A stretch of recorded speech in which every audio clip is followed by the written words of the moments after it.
Hello friends, welcome back. இந்த பெரிய பில்டிங்கில் 2 பேர் கேம்ப் அடிச்சுட்டு இருந்தாங்க. அதில் ஒரு எனிமிக்கு நான் நாக் வச்சிட்டேன். நாக் வச்ச உடனே நான் ரஷ் பண்ணேன். ரஷ் பண்ணி அவரையும் அடிச்சிட்டேன். இவங்க 2 பேரும் ஃபினிஷ் பண்ணிட்டு ஜாலியாக லூட் அடிச்சுட்டு இருந்தேன். அப்போ பார்த்து 2 பேர் ரஷ் பண்ணாங்க. பார்த்தா அவங்க டீம்மேட் தான்.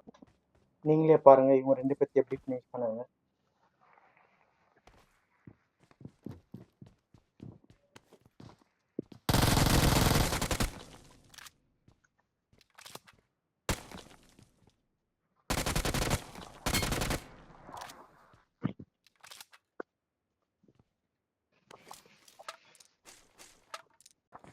லூட் அடிச்சுட்டு நானே வெயிட் பண்ணிட்டு இருந்தேன். அந்த 2 பிளேயர் வருவாங்கன்னு. ஆனால் அந்த 3வது பிளேயர் சடனாக வந்துட்டாரு. அந்த 3வது பிளேயரை அடிச்ச உடனே 1 HP ஆயிட்டேன். ஹீல் கூட ஆகல. அதுக்குள்ள அந்த 4th பிளேயரும் ரஷ் பண்ண ஆரம்பிச்சிட்டாரு.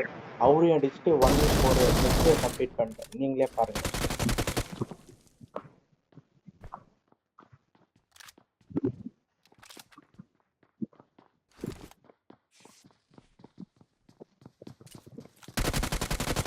இந்த கிளட்ச் பிடிச்சிருந்துச்சுன்னா ஒரு லைக் ஒரு சப்ஸ்கிரைப் போட்டுக்கோங்க.